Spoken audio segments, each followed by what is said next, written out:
Three people begin to dance. A woman in a green dress bends over slightly.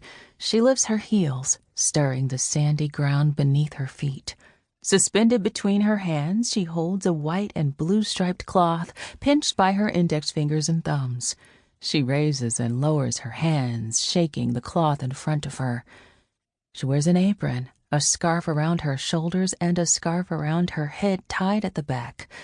Next to her, another woman dances, a cloth outstretched between her hands. They dance on their toes. They look like they are floating. The women face a man. He's bent over too, with a dark wooden dowel in his hands. He raises and lowers the staff as he moves his feet, his blue jacket rising as he lifts his arms, his bare feet and red pants gliding across the makeshift stage.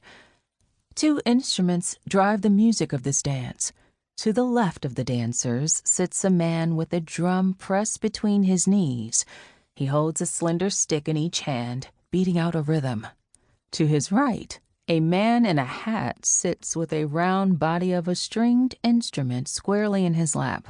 The tan-dried gourd amplifies the sounds that burst from the strings.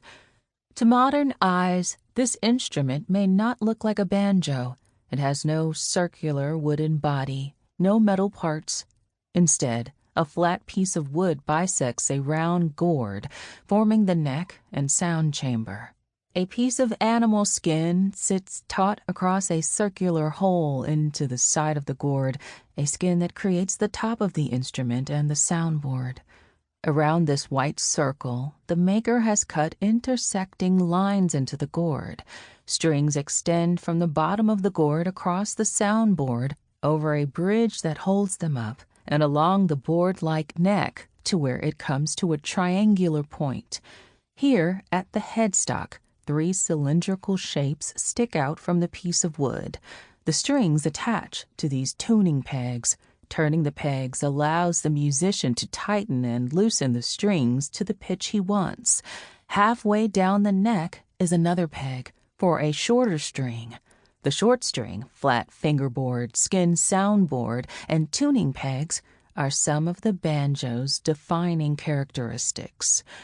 When the white slave owner, John Rose, saw this scene of enslaved black people before 1790, he felt it was interesting enough to commit to paper. He dipped his paintbrush in a rich red for one man's coat and a warm tan for the stringed instrument, the drum, and a ceramic vessel by the banjo player's feet. Rose was an amateur, but he painted details like the patterns on the cloths, the women tied around their hair, and the pegs and sound holes of the banjo. There is care in this work, in his brush strokes and with the people's movements. Looking at it, you feel almost instinctively that something significant is happening.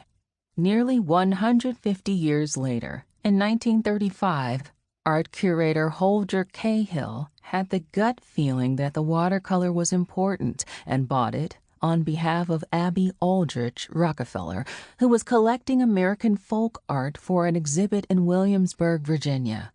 The watercolor was unlike anything Cahill had seen, and its depiction of the uncaricatured blacks in the early United States still makes it unique.